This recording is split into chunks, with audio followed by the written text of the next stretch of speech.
We're going to begin the funeral service for Mrs. Renee Friedman-Druzinsky. If you have a cell phone, I'd ask you kindly to place it into silent mode at this time or turn it completely off. And on behalf of the family, I'd like to thank everybody visiting via live stream as well. Thank you. Services will be conducted by Rabbi Nina Mizrahi and Cantor Jennifer Frost.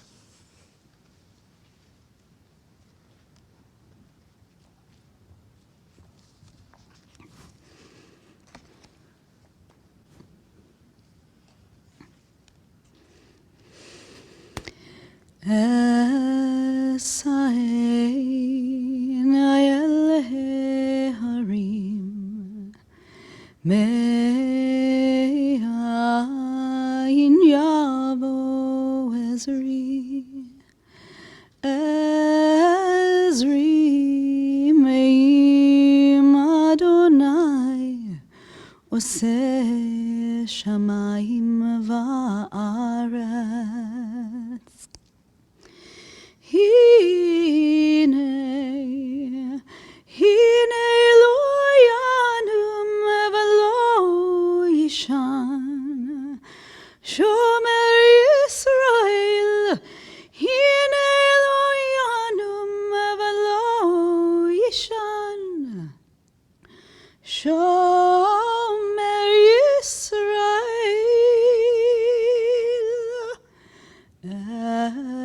Esayin el harim me'ayin yavo Ezri me'im Adonai oseh shamayim va'aretz.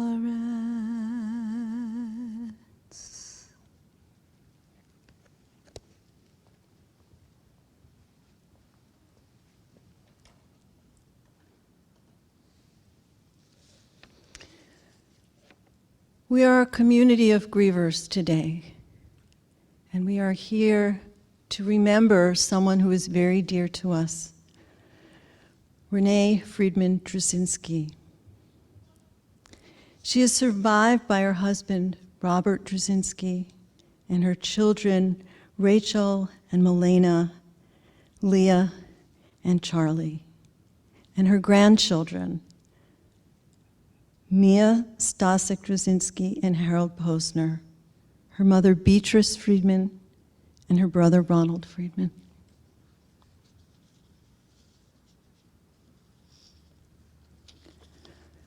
Birth is a beginning, and life is a destination.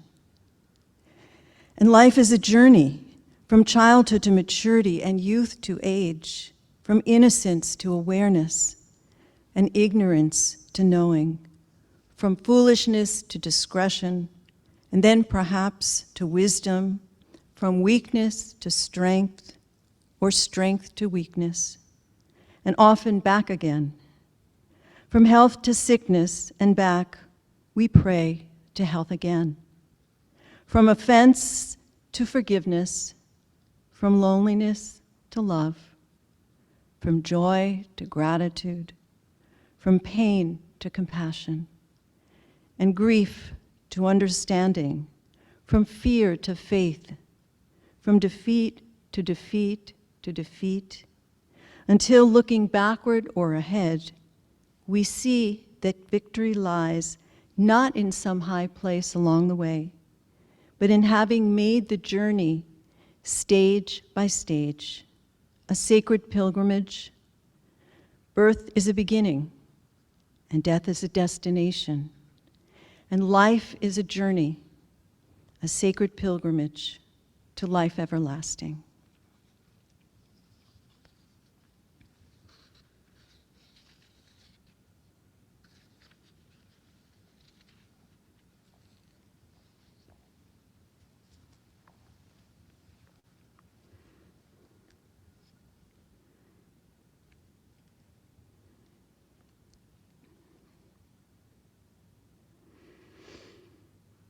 A song of ascents, I turn my eyes to the mountains from where will my help come. My help comes from Adonai, maker of heaven and earth. God will not let your foot give way. Your guardian will not slumber. See, the guardian of Israel neither slumbers nor sleeps. God is your guardian. God is your protection at your right hand. Adonai is your protection, and by day the sun will not strike you, and by night nor the moon. Adonai will guard you from all harm. God will guard your life. Adonai will guard your going and coming, now and forever. The 23rd Psalm. Adonai roi lo echsar binod deshayar bitseni alamei menuchot yenaleini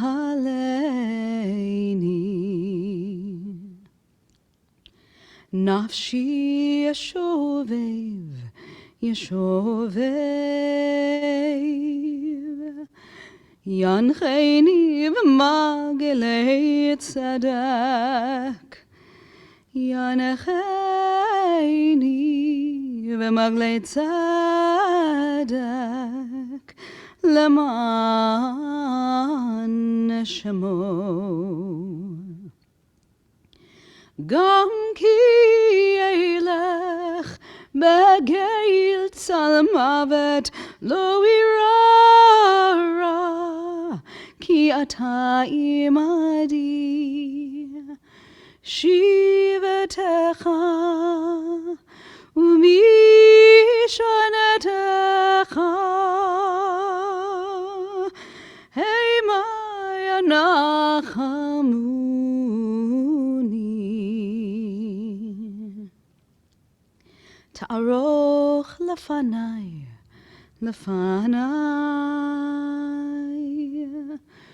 shulchan neged zorai dishanta v'shemen roshi kosi revaya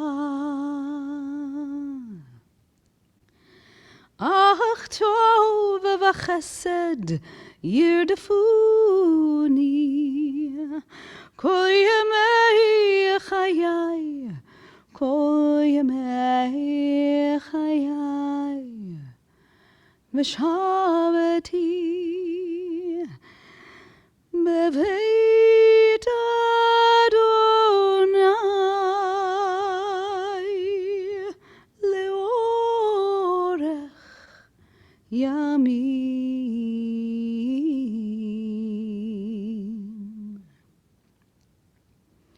Adonai roi lo echsar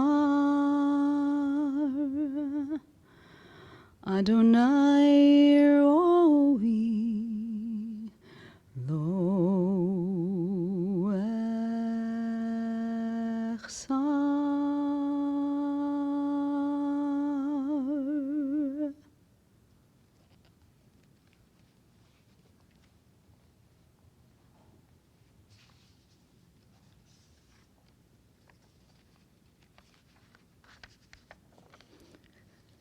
The Lord is my shepherd, I shall not want.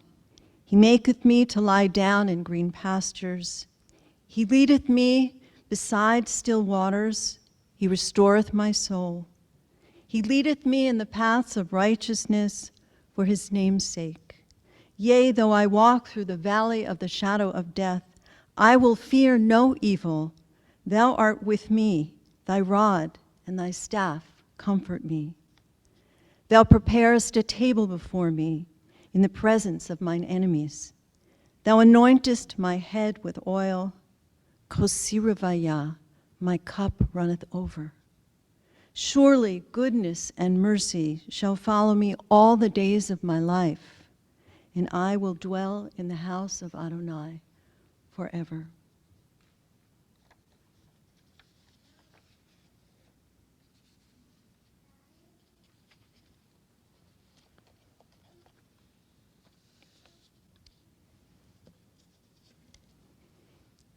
In the midst of our grief, we face our own mortality. We are called upon at this very moment to sanctify the act of life, to sanctify life through the act of gathering remembrances in this way. Each memory about Renee is gathered into the sacred texts of her life. And within each memory, there is wisdom to be gleaned. The poet David White writes, "We live in the light and the love of those who came before us and who helped us to see and to celebrate and recognize ourselves, and who brought us here and whose light we now pass on, so that even at the end of time, even in the quietest sense of disappearance, even in the far distant times beyond our present understanding, we will be remembered in the way others still live and still live on in our love." So today we gather as an expression of love and begin the process of gathering the Torah of Renee's life. May the insights we glean from each remembrance, now and into the future, become the seeds of Renee's living legacy, waiting to be planted by those whose lives she touched. May each seed planted grow into a garden of enduring legacy, l'dor vador, from generation to generation. This afternoon, we will hear remembrance from Donna, who is a beloved cousin, Elisa, who's a friend from childhood, Janet, who began as a colleague and became a friend, Joyce, a very dear and close friend, Aisha, Rachel's childhood friend, and a close friend of the family, Leah, one of Renee's beloved daughters, and of course, Robert, her beloved. So I call upon Donna to come up and share her thoughts.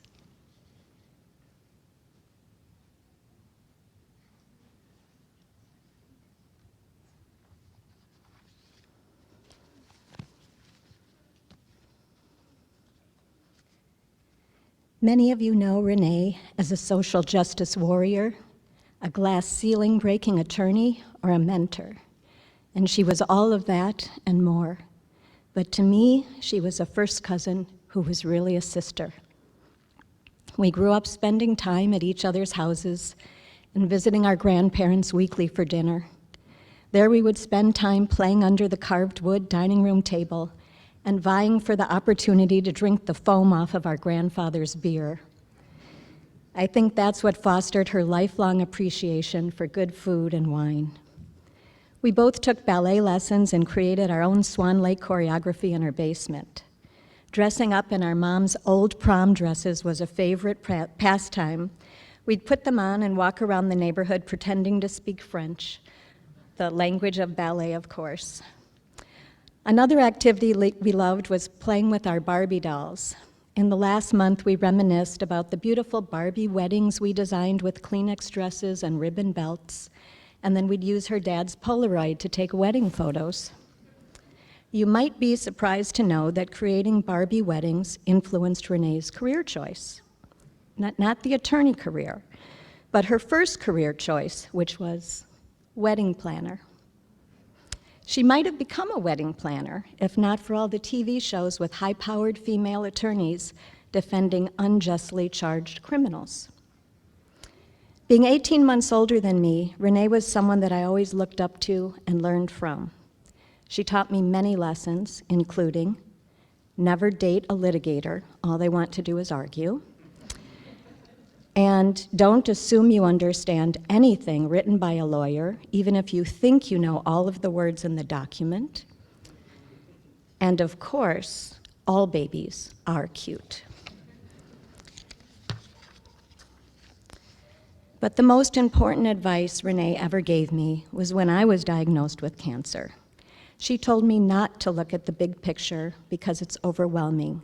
She said to simply focus on one day at a time and do what you need to do that day, putting one foot in front of the other. So we shared the knowledge of uncertainty and hope, anxiety about scans, and acceptance of reality. And we understood that in a moment, life can change, and your whole trajectory can change, and that you adapt. This past year, Renee taught me the most important lesson of all, that you live every minute, that you experience every possible moment for joy with the people that you love and care about, because no matter how she felt physically, she found a way to connect and to love, and her love is still with us.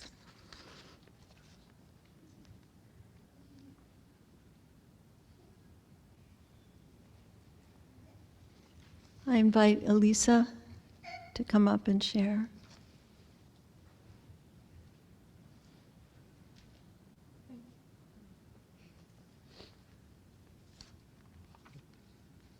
I won't be poised like Donna, making eye contact, because I won't get through. But I'm Lisa Helford, and I've known Renee since 7th grade when we met on the playground on the south side of Chicago wearing identical red knit hats. We became close friends as freshmen in high school when both our families moved to the northern suburbs. Renee went to Niles West, and I went to Niles East. Renee encouraged me to join a group at Niles West, Project 70. We organized the hunger hikes, 30-mile walks to raise money to combat hunger. I would hitchhike after school to Niles West to participate. It was then that we became lifelong friends and activists. Shortly after Mike and I moved to Glenview to start our family, Renee and Robert moved here too. We started our tradition of attending the 4th of July parade with Rachael strapped in a backpack. Renee considered the parade interactive. She would yell out to support elected officials of her choice and complaints to the right to life folks and conservative officials. I know Rach and Leah were both proud of her for speaking her mind and maybe a little embarrassed sometimes too. The years have flown by. Robert and Renee were married over 42 years. I stood up at their wedding, and for our wedding, Robert was sick and in the hospital in New York. Renee made sure he was out of the woods for her to leave New York briefly to attend our wedding. Our two families have a long history of shared birthday celebrations, trips, New Year's Eve, etc. Each of our family and friends became part of each other's lives. Not only did we remain close friends, but our children became close too. Susie and Leah call each other their beef stew. Best friends since the womb. What's incredible about Renee is how she balanced her life as a committed activist, a successful career woman, a loving wife, and an amazing mother, daughter, and friend. I'm reminded of a time in high school when I was struggling to write a paper for history. Renee taught me how to use note cards, and then to ease my load, she wrote the paper for me. She always had energy to visit, to talk on the phone, to help someone in need. She always asked after all our families and friends. She cared honestly and deeply, and in return was so respected and loved back. She was always 100% authentically herself, never phony. What you saw was her true self. She led with her heart rather than with her successes in life. She always had great advice, legal or otherwise, and she was a bulldog when she knew she was right. She would match up people. So-and-so should meet this person or talk to this professional, and she was usually right. As recently as last week, she was on a crusade to get our friend to use their CPAP machine. Perhaps Renee's truest legacy is her beautiful family. She was always present and involved in Rachael and Leah's lives, school, dance, music, sports, and all their friends. She was overjoyed to be a bubby. She wanted to know every detail of Mia and Harry's lives. Rachael and Leah are incredible and accomplished in their own ways. They too are devoted mothers and very special partners in Milena and Charlie. The gentle and attentive way Robert The girls and their spouses and children surrounded Renee with love and grace these past few months. It has been a true honor to participate in and watch, and one I will always cherish. And damn it, Renee, we never got to Greece.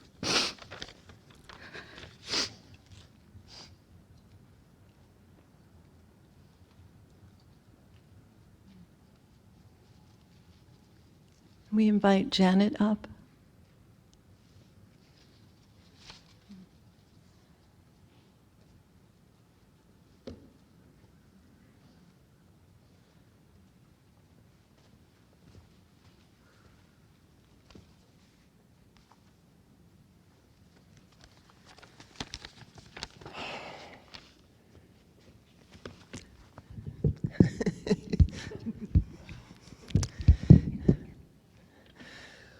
We're all devastated by the loss of Renee.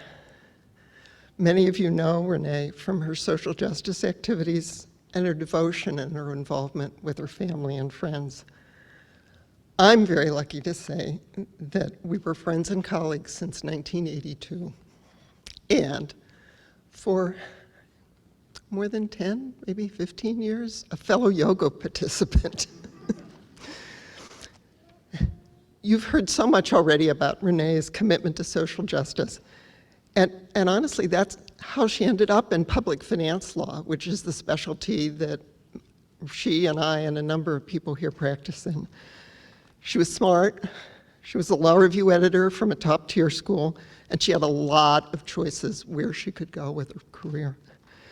She interviewed with some young partners at an upstart firm called Borge and Pitt. My husband refers to them as Porgy and Bess, our predecessor firm. And all Borge and Pitt did was public finance law. They sold her on the idea that this was really securities law for the good, and it was the public good aspect that really attracted her. So what kind of clients did Renee work with? She worked with hospitals all over the country. She worked with art museums and cultural institutions, the Lyric Opera, DuPage Children's Museum, art museums in Florida and Illinois. But she also had a broader practice than that. She worked with municipal governments in Illinois and Wisconsin and elsewhere. She did environmental work through her public finance work with rural electric cooperatives and wind farms. She worked with school districts and universities and charter schools because education was always important to her. Now, there's a certain layer of public finance law that's similar between all those organizations, and each one of them has special laws that attach. But one of the things that always attracted Renee was complicated puzzles. And really all good public finance lawyers love complicated puzzles, but what they really like is using that complicated puzzle to move money from one person's pocket into the pocket of somebody who's going to do something good with it. And that was really Renee's view of it, and frankly mine too. She also did a lot of work with the national and local Jewish organizations and their financing, some very creative financings that enabled those organizations to maximize their impact. Clients loved Renee. It's not going to be any surprise to you.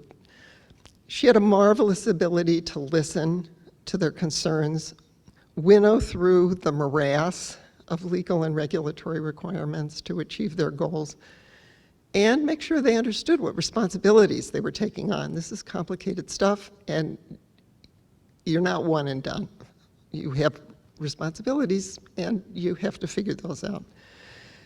She helped her clients come to good decisions when they had to choose between alternatives. But this is Renee, so she remembered personal stories, she would inquire about the causes they were interested in, and she built long and lasting relationships with clients and with the colleagues and attorneys who sat across the table from her. I was answering phone calls this morning from clients who had heard, who were just devastated to hear this. But it wasn't all lots of paper and boring. We had some adventures too. Back in the early 80s, the airlines were more flexible than they are now. So They also had programs where you could get free tickets if you flew a certain number of legs, which would be like between cities as opposed to just miles. And Renee liked to travel with Robert, and none of us had very much money at that point. So we would just, when we were flying home from California, fly through as many cities as we could, because those would count as legs. Well, you know, sometimes you fly through a city and you get stuck there. So sometimes we'd spend a night in the airport, and sometimes we realized that, you know, those little tight skirts that girls wore, you know, back in the day you couldn't wear pants. So we would wear these really billowy skirts so that we could cuddle up in our skirts in the chairs in the airport when we got stuck. We also went through a variety of pregnancies together. First, Renee was pregnant with Rachael when Borge and Pitt merged with Katten, Muchin, Rosenman, back then Katten, Muchin, Stosic. And so I had this really big coat, and so I lent it to her. Of course, it dragged on the ground for her, and it was just to my knees, but you know, it worked, and it was roomy enough, and so it went back and forth.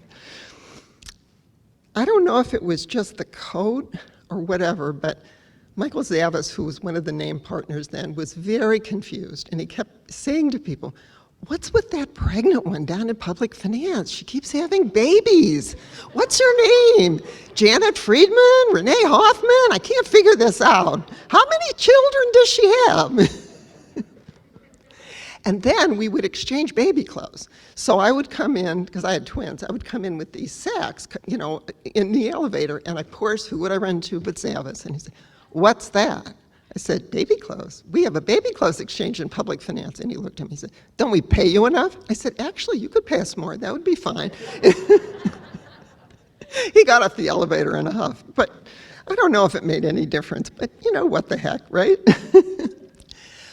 Another adventure was, as you know, Renee had thyroid cancer, and the treatment for that is that they basically make you radioactive for a while because you have these radioactive pellets.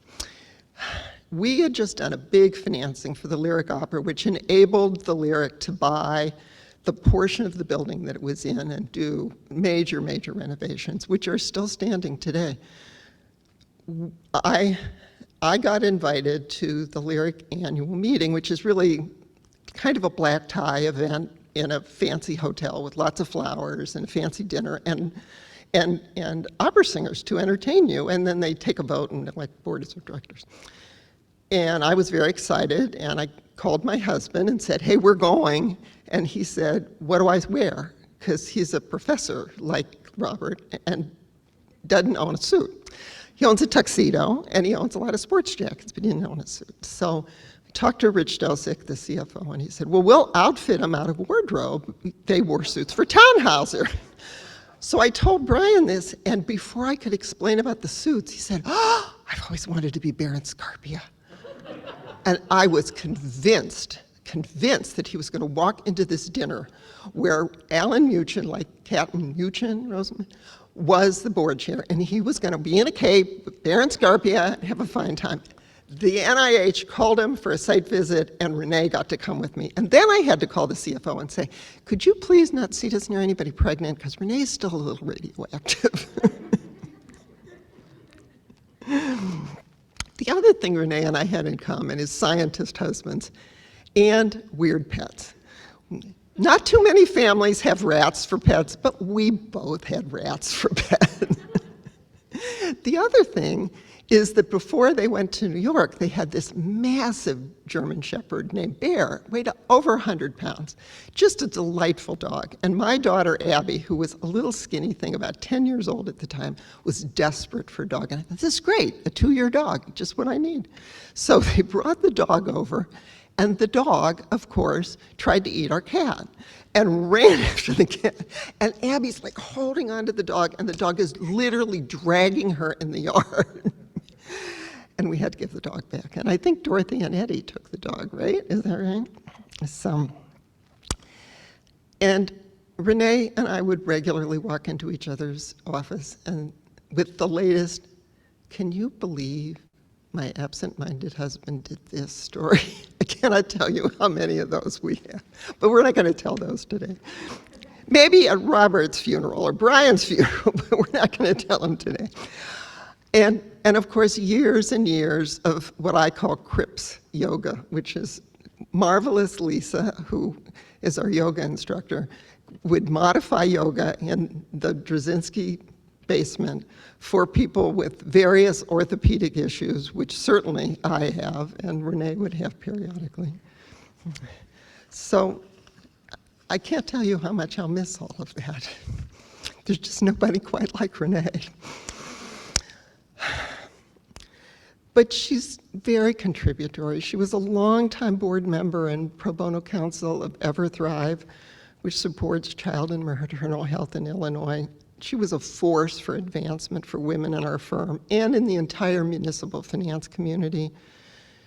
She was active and helped grow Women in Public Finance, which is now a national organization, but started out as a small group of women professionals in municipal finance in Chicago. And she shared her knowledge. She was a presenter at the NABL, the National Association of Bond Lawyers workshops. There isn't anyone who Renee touched who didn't benefit from that. She was such a generous and giving person. We're all lessened by her presence not being with us. I hope all of your memories are as good as mine.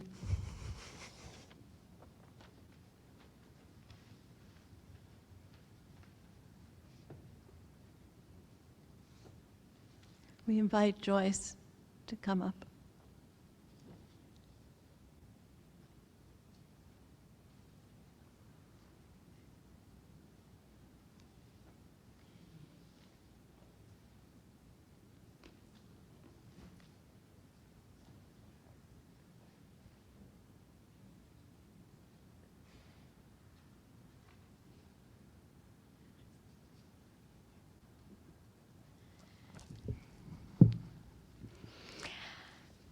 I will say that Renee was an incredibly authentic person.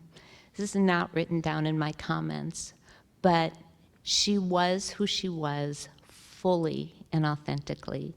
And so you'll hear things that from my very different perspective from Donna and from Janet, I had the same exact deep sense of Renee, and I really am struck by how much she impacted so many of us by who she was at core, and there was nothing put on about it. It will come as no surprise to anybody that Renee was not somebody who believed in treading lightly through life. And despite battling cancer for the last 17 years, she was ferocious over and over in choosing life, in making a positive impact, as you heard so strongly from Janet, in believing in Tikkun Olam, and repairing the world, and engaging other people in a host of causes that she was committed to. And she'd often introduce people from completely different sectors of her life and then gather them all together and get them involved so they too could be impactful people. Renee was, without a doubt, one of the most persuasive and effective connectors and engagers that I have ever met. And you couldn't say no to joining Renee's team. When she wanted you to participate and support, it was a joy to be able to say yes, of course. She would tell stories. Janet, I don't know if you had this experience, but Renee would tell stories about her very early years as a young female tax attorney working with bonds and financing large public and private projects. And she talked often about her male counterparts who often ignored her, except to ask her, please, could you bring us some coffee? But later, those same colleagues sought her out to work on projects and deals, calling from around the country, as Janet said, and I see you shaking your head. Renee was smart, highly competent. She was a pioneer woman in a field that there weren't a lot of women in, and she did, as Donna said, help shatter that glass ceiling for her younger, smart, and capable female colleagues that she helped mentor. She dedicated much of her time, as all of us know, to her personal and professional resources, to making a productive impact on others and supporting organizations that would promote a more just and inclusive society. She actively chose living, shared her passions, involved colleagues, friends, and family members in supporting the programs that she so strongly supported, like Girls in the Game. Many of us have sat at her tables there. She was a longtime board member, as Janet said, at EverThrive, which works to address the lack of quality health care in the metro area. Renee and her family, along with others who are here, were supporters and participants in the Hands of Peace program. Bev, I'm looking at you. You were so impactful. That program brings together, for the last 20 years, American, Israeli, and Palestinian youth to share their experience, foster mutual understanding, and develop visionary leaders for the next generation. How could anything more impactful be worthy of time? And Renee plugged herself in. These are only 3 of the organizations she was committed to, and I'd guess that many of you may have joined Renee at her fundraising tables or donated to assorted auctions. This was something she lived for and instilled in her family, and we will all follow that and think of Renee. Even when Renee wasn't feeling her best, she was driven to support chosen political candidates, both in Illinois and across the country, those who would support her values of equity and access by sending postcards and making personal phone calls for candidates on behalf of them.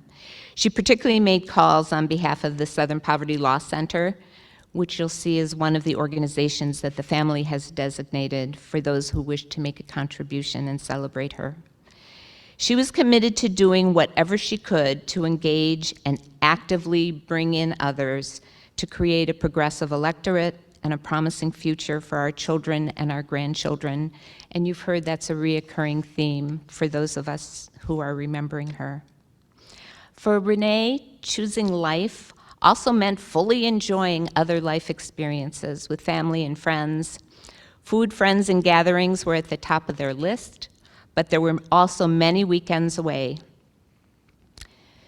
The Friedmans went to explore the US. They traveled often to their favorite spot on the Gulf Coast of Mexico, where you could find Renee reading in her chaise lounge on the beach,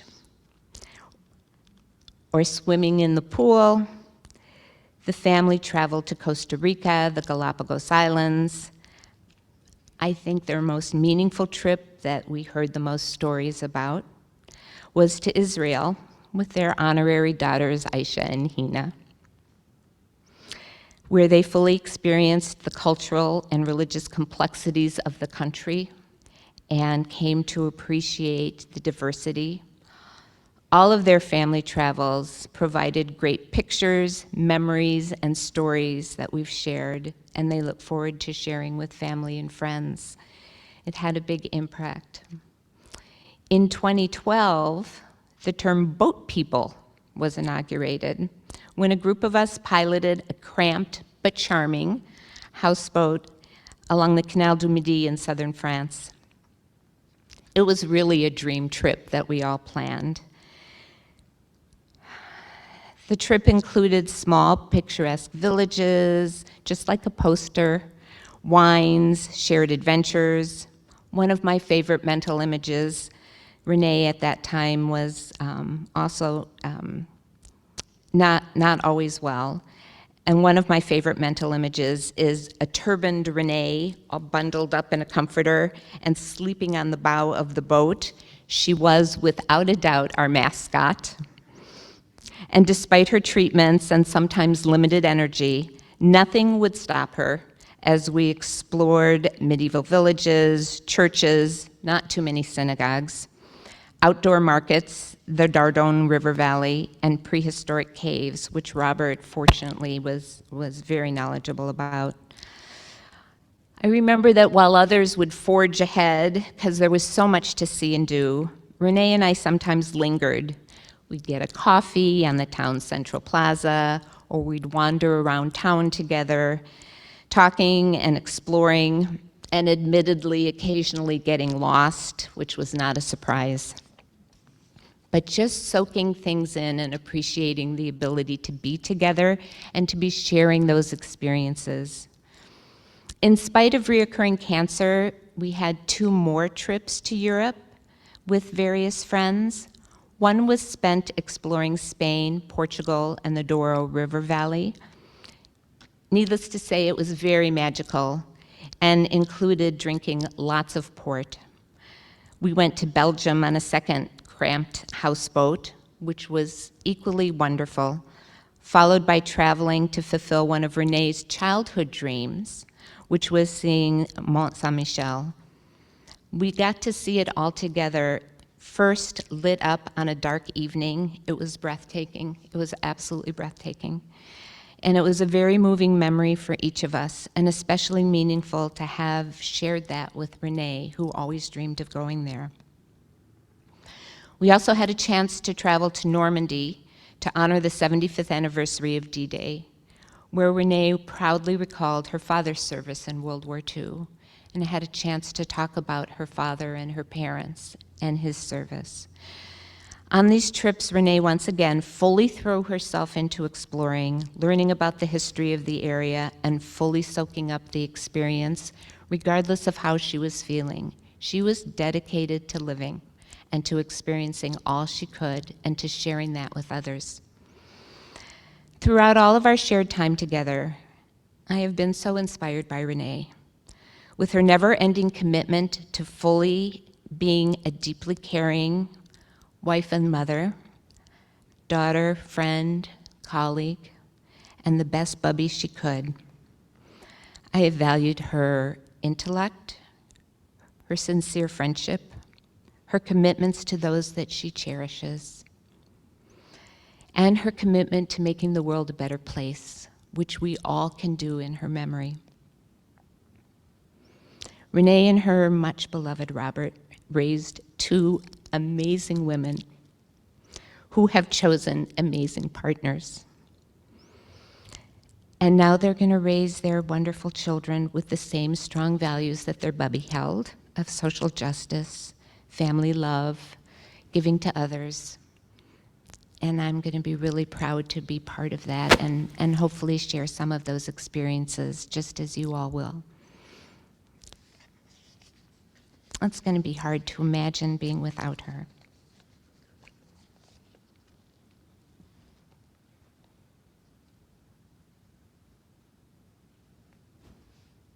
Now we hear from Aisha.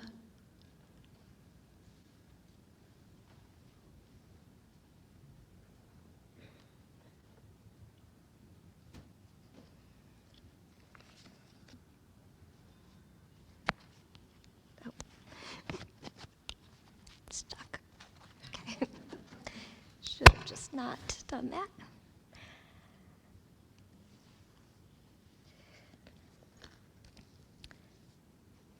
Hello, everyone. I'm Aisha, one of Rachel's childhood best friends. Rachel asked me to speak on her behalf today. I'd like to begin by sharing a few personal reflections. Renee invited me into the Druzinsky Friedman family in high school and treated me like a daughter ever since. I can't thank her enough for this beautiful gift. She hosted my birthday parties every year, and later my lovely bridal shower. Her hospitality was unmatched, but Renee wasn't looking for thank yous. She never made you feel indebted for her gifts. She gave unconditionally with generosity and love. Renee made you feel important. In her presence, you mattered. Every single one of Rachel's friends could tell you how she guided them during pivotal moments of their lives, whether it was about job opportunities, financial planning, or even medical advice. She had helpful recommendations to offer, whether you asked for it or not. Renee always just wanted the best for others. Through her inclusivity, Renee built a strong community, which we see here today. She embraced me and my entire Muslim family, welcoming us into her home regularly for Seder and Thanksgiving dinners. She encouraged me to join Hands of Peace, which was foundational experience for my interfaith journey. She invited me and my sister on a family trip to Jordan and Israel, one of my fondest memories. Among Renee's greatest gifts were raising her daughters into the amazing women they are today. I have always admired Rachael's strong moral compass, her passion for justice, her kindness and compassion. Speaking on behalf of Rachael about her beloved mother is one of the great honors of my life. And now I would like to share her words with you all. I was always close with my mom. We had similar personalities and interests. It was natural for us to talk about education, politics, and social activism. She instilled in me my feminist heart and my spirit for social justice. Growing up, my mom was incredibly busy with work. While my friends' moms would pick them up from school, our nanny picked me up. I spent a lot of time alone after school. Some kids might have resented this, but that wasn't the case for me. On the rare occasion that my mom was able to pick me up from school, I was ecstatic. Our time together was special, and I cherished every minute. I think we became closer because of this. I kept this attitude into adulthood. We truly enjoyed each other's company and treasured the time that we spent together. I felt assured that I made the most of my time with my mom to the very last moment. I also respected that my mom was working hard for us and making a difference in the world. My mom taught us from a young age that we have to put in the work to get what we want in life and to make an impact.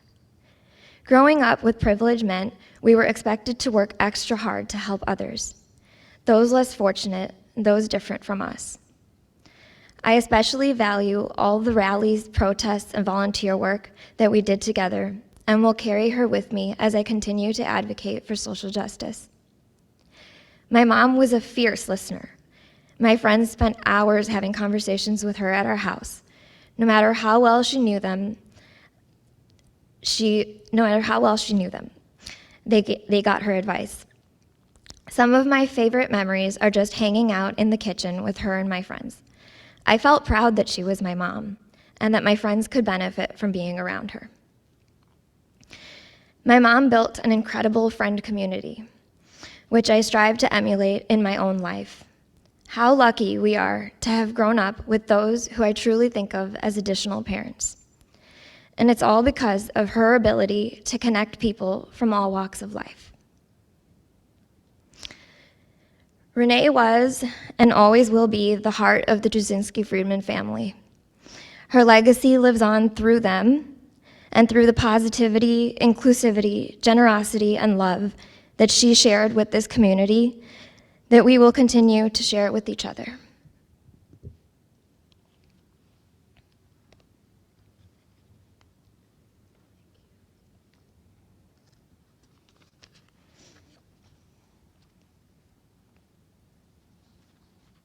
Leah.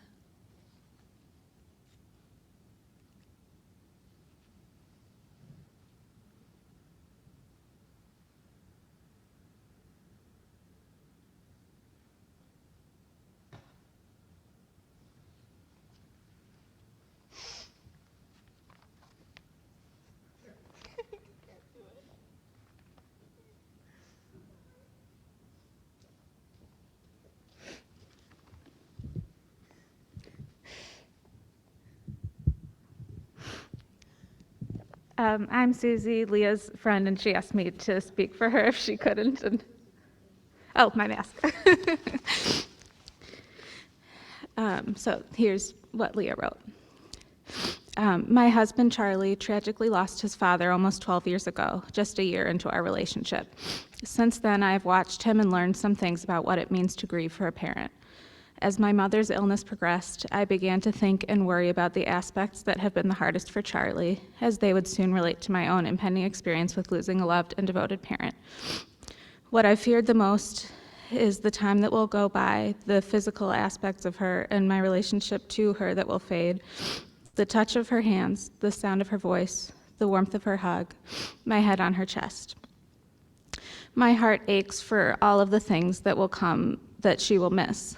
When I close my eyes and think about it, I am completely broken. But I have to keep going. I have no choice, because it is what she wanted more than anything for my sister and me and for our children. To love and enjoy life as much as she did, because she truly loved life so much and wanted so badly to be here to see us enjoy ours. So I turn to my husband, Charlie. I watch and learn how he carries his father with him every day. And I know that I, too, will learn how to carry my mother with me, because my mother raised me so well and left us with such extraordinary blessings.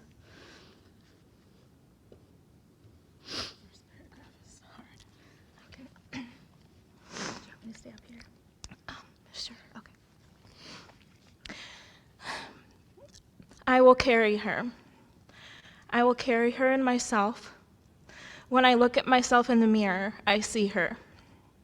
I see her in so many features: my eyes, my smile, my hands, my body shape, although maybe not right now, although maybe we look similar when we were pregnant. My cankles. I recognize her in my mannerisms, in my laugh, in my reactions and my outbursts, or you could call it my passion. I will carry her in the lessons she taught me. The one that comes to mind the most in my everyday life is, if it takes 5 minutes, do it. This is how I manage to sometimes keep the sink clean. But if you do come to my house and you see that there's a mess, you know that it would take me more than 5 minutes. She really loved the Nike slogan and used it to be her mantra for me whenever I procrastinated or worried about something. She would say to me, "Be like Nike and just do it."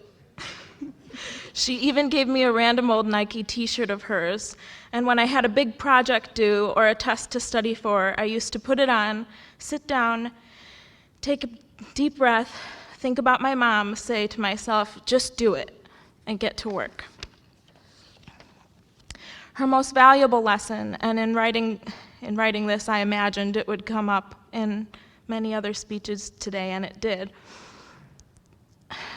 Her most valuable lesson to my sister and me is, it takes a village. This was a philosophy that she lived and breathed every day. Growing up, I always felt like I had many different friend groups, and for some reason I had it in my head that I needed to keep them separated. I always thought, oh, they wouldn't get along. This was not my mom's approach. All my life, my mom has tried to bring everyone together. She was an optimist. My mom would remember random facts about my friends or people that she would meet if I mentioned one little thing about another person to her that related to another friend. She would insist that I introduce them.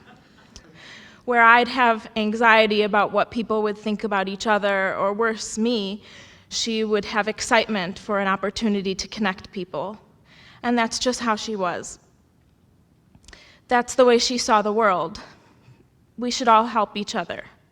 She genuinely wanted to help people better their lives. These connections had nothing to do with her. They wouldn't benefit her in any way, but she felt so strongly that we needed to introduce these people because it was so important for her that this person made that connection, because it would help them. It would help them in their career, or it might help them find guidance. It would help them make a new friend. It takes a village. People help people. People helping people. It takes a village, and she had a village. She built us a village. And so finally, I will carry her when I see all of you.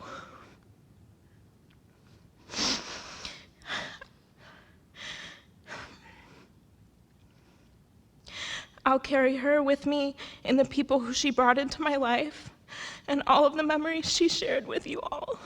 And I hope that you'll continue sharing everything with me too.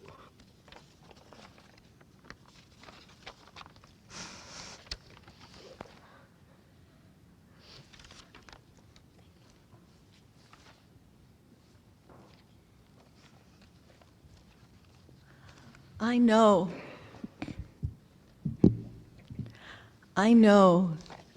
that a lot of us sitting here today have listened, and many, many of your own stories have arisen, and they need to be heard. But for today, our last speaker will be Robert, and I encourage people to use the time during Shiva and in the in-betweens and the year to come and the years to come to write your stories, send a picture with a story, and just that is the greatest blessing that you can give them, is to share. And I apologize for that we need to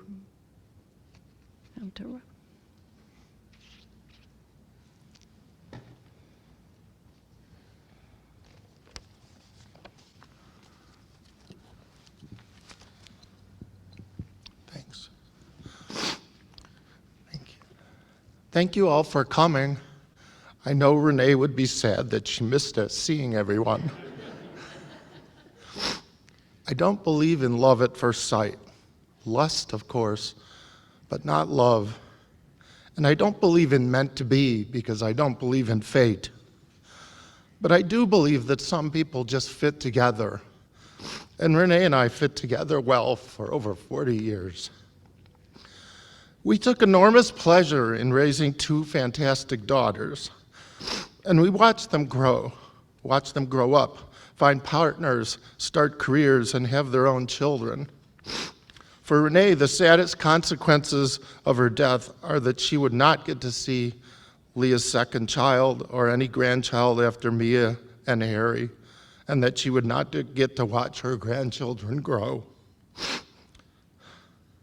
There was a remarkable disconnect between her work, which required meticulous attention to detail, and the rest of her life. Here's an example of that.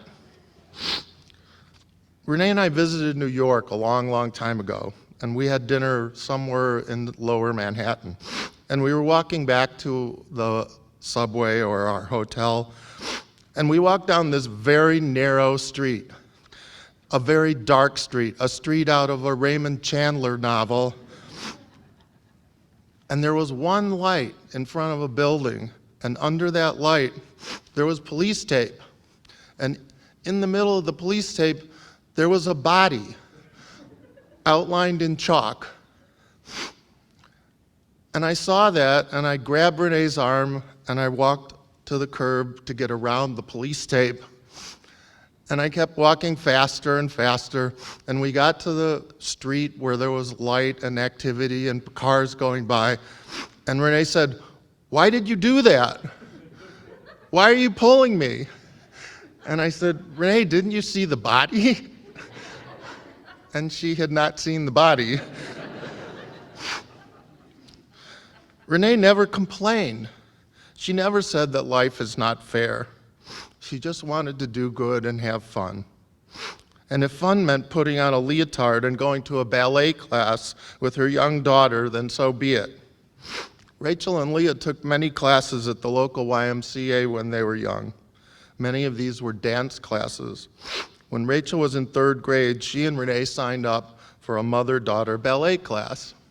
Now, if you've ever been to one of the final shows at the end of the year where each class does their dance and then they go off the stage and the next class comes on, and then at the very end, each class comes out to take a bow. And the class marches onto the stage, takes a bow, and then walks backwards to the back of the stage. And each class does that. Well, Renee and Rachael made it through the dance. It was great. We were all nervous that something was going to happen, but it didn't. They walked out onto the stage to take their bow. They took their bow, they walked backwards, and Renee fell flat on her butt. But she bounced right back up. And Rachael says that she remembers some kids in the other classes going, "Did you see that lady fall down?" And Rachael was thinking, "That's my mom." But that's Renee. Renee was not embarrassed. It was nothing to her. The important thing to her was to be in that class with her daughter, dancing, which she loved to do, and having fun. And then Renee and I just had fun together, car camping, backpacking, scuba diving, and traveling. While we were looking at photographs the last few days, and you heard this in many of the other people's talks, you noticed how many of them were about Renee eating, drinking, and smiling. When Rachael was 14 and Leah was 11, I think, we went to Europe for the first time with them, and we were at this little cafe in the Cinque Terre having a wonderful dinner of seafood. And we had some nice white wine. And throughout the whole dinner, Renee was drinking the white wine and going, "This wine, it goes so well with the mussels." It's just, and she said that many times, and I think that was the first time that the kids ever saw Renee getting a little bit overserved. So wherever she is, wherever in the universe she is, I can only hope that the wine is delicious and that it goes perfectly with mussels. Thank you.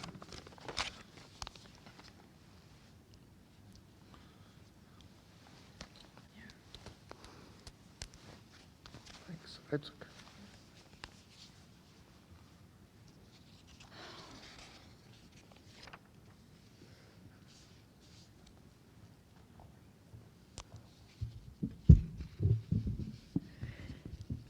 Today was the beginning of gathering everything that we can, all these experiences, and hearing about the richness of the things that Renee was passionate about her experience, about her personality.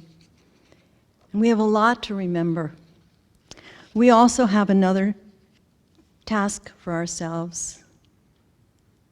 May the remembrance we heard today and those remembrances that will unfold in the days and months to come reflect back to us the light of Renee's soul and the teachings of her Torah. Renee Friedman-Druzinsky, Rivka Bat Zvi,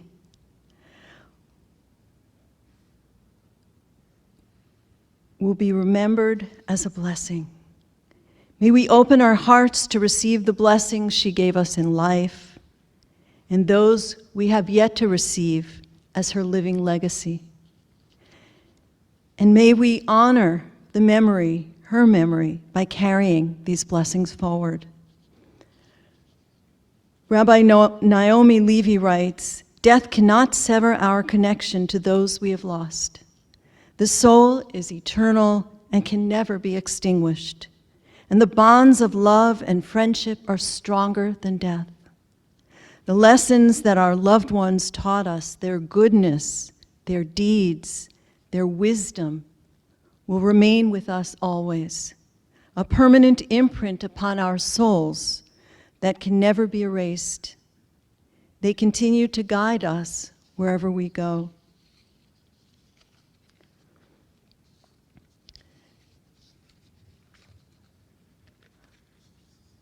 We now turn to a very moving prayer, El Malei Rachamim. I believe a version of it can be found in your booklet.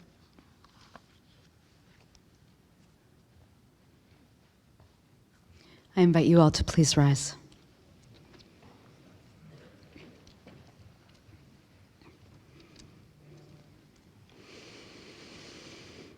El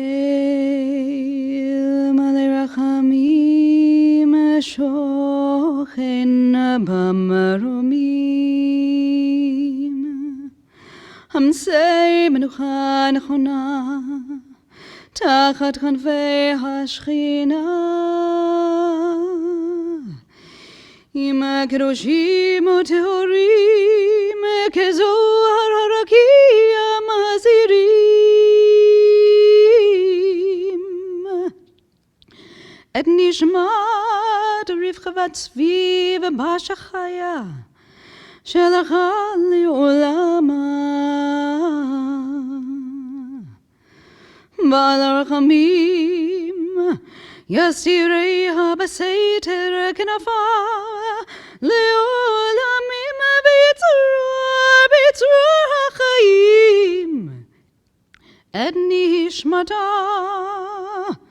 אדוני הוא נחלתה. ותנוח בשלום על משכבה, ונאמר Amen.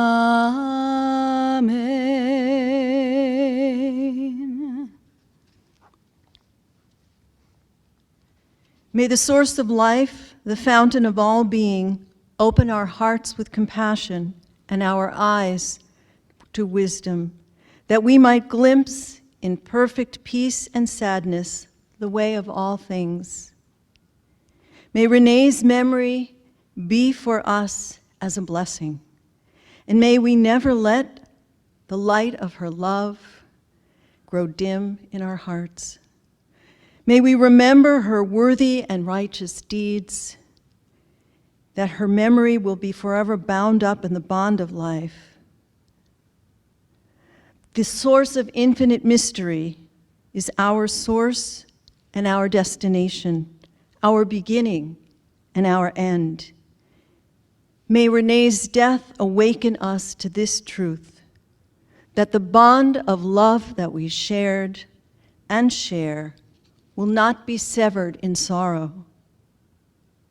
May she rest in peace, and we say together, Amen.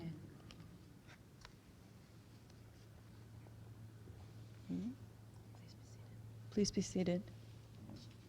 Oh, I did see.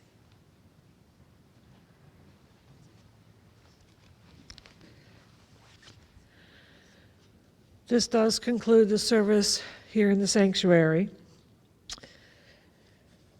The interment will take place at Waldheim Cemetery, and that's in Forest Park. Following the interment, the family will be returning back here to Congregation B'nai Jehoshua Beth Elohim for Shiva from 3 until 8 p.m. And then tomorrow, Tuesday and Wednesday, Shiva will be at the Druzinsky residence, 3436 Glenview Road in Glenview. And that again will be from 5 until 9 Tuesday and Wednesday. And please don't park on Glenview Road. Any of the side streets are available. And there's also a mask request at the Shiva at home as well. If you're going to the cemetery, please follow a few safety features while in the procession. Keep your bright headlights on at all times. Put your emergency blinkers on. Attach the orange funeral sticker to the passenger portion of your front windshield, and we'll also attach a flag to the roof of your car. And please stay as close as safety permits to the car in front of you. We will be taking the toll road 294 to the cemetery, so we'll just be kind of taking it safely and slowly, so just keep that in mind. Also, if you are going in procession, you've already, I believe, have a flag and a sticker. If you are not going in procession, we ask that you please return to your cars so that we can form the procession and get the family to the cemetery. The following people have been selected to serve as pallbearers. When I call your name, if you please come forward. Charlie, Donna, Milena, Ruth, Lisa, and Joyce. I would ask that we all rise as the family and the clergy are escorted from the chapel.